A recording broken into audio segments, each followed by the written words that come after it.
where the Christian is used to the Old Testament and the New Testament. They never heard the term the Last Testament. Did you hear anything like that in your life? No. You see, I had an occasion to use this the first time when I was called to Swaziland. King Sobuza, the old man, the king of Swaziland, his eldest wife, she died.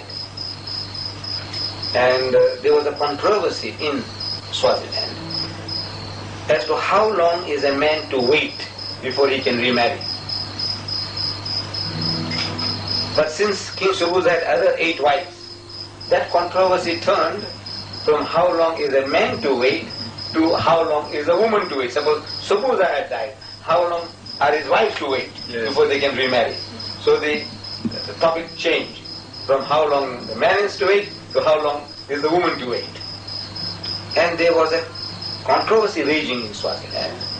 Different churches had different opinions, different views on the subject, and they were arguing and debating.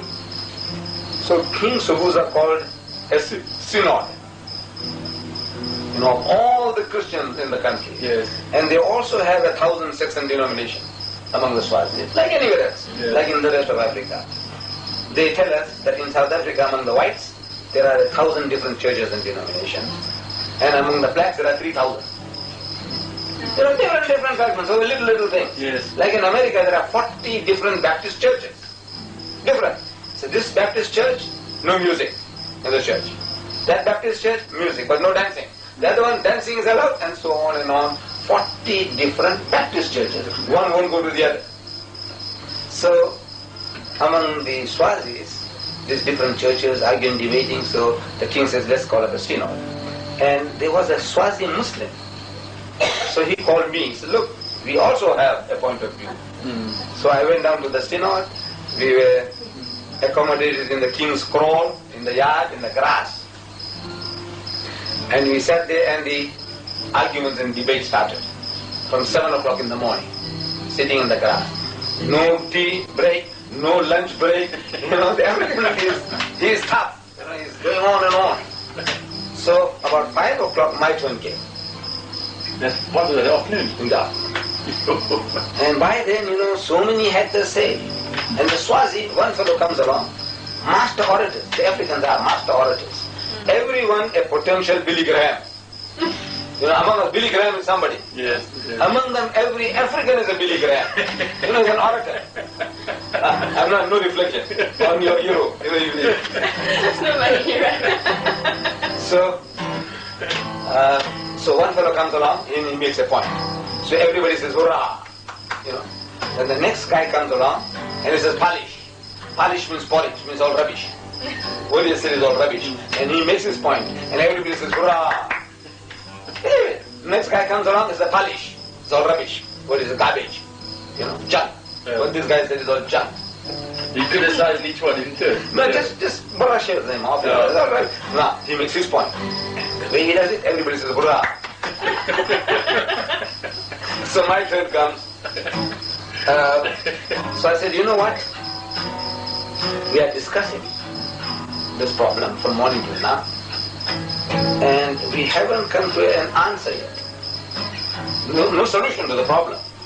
Because, I said, you are quoting the Old Testament and you are quoting the New Testament. You are quoting the New Testament and you are quoting the Old Testament. And the Old Testament and the New Testament has not got the answer. I said, the answer is in the Last Testament.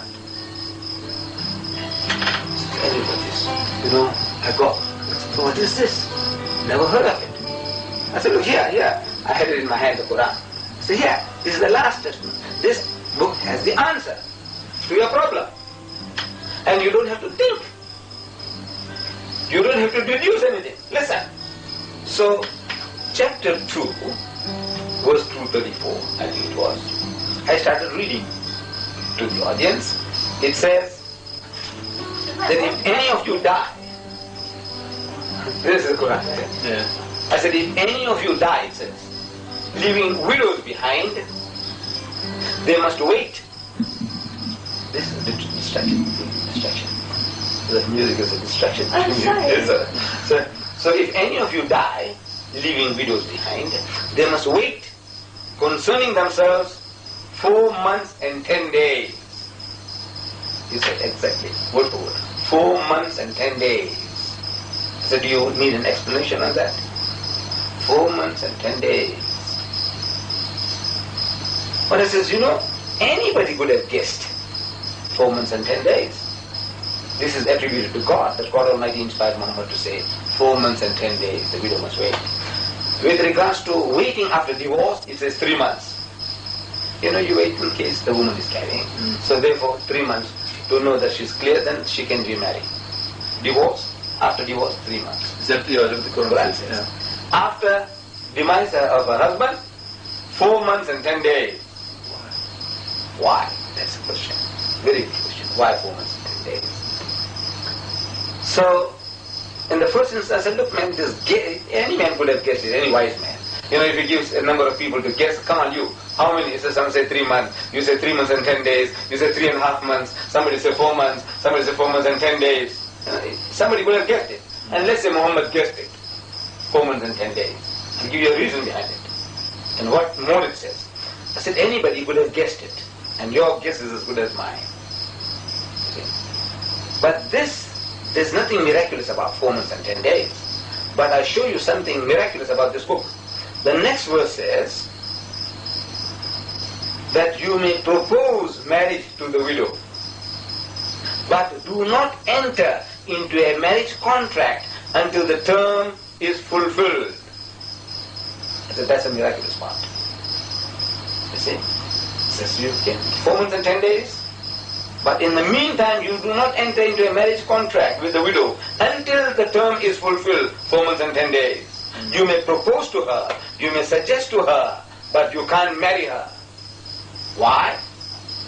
Because the woman is emotionally not in a condition to make up her mind. Your husband is just gone.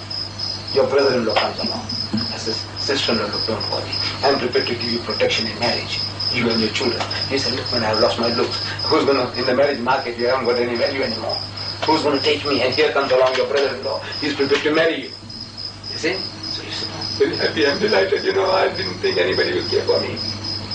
Now he's going to pay the rent, he'll do this, do that. So the guy says, come to call the priest to come. She's agreeable. Under those conditions, you are agreeable. You are drowning woman clutching at straws. See? So the guy comes along and gets her marriage. That ceremony is over. Now you realize that the guy is a drunkard. He has been beating his wife. He couldn't have kept a job. And you are now tied up with him. Now what are you going to do? How are you going to break it up now? Go to court. Hell. Can you see? So he says, no, the woman is not in a position to make up her mind. So you can propose, give her some assurances. Don't. But now, month is gone, 2 months have gone, you're telling her that instead of my brother-in-law. Have you forgotten what he used to do to his wife? This guy can't keep a job. Thank you very much. This is now the guy comes along and says, no, thank you, brother-in-law. I'll wait a little, God is great. Something will happen, solve my problem. But you won't get caught. 1,400 years ago, in the desert, this man gives such a law.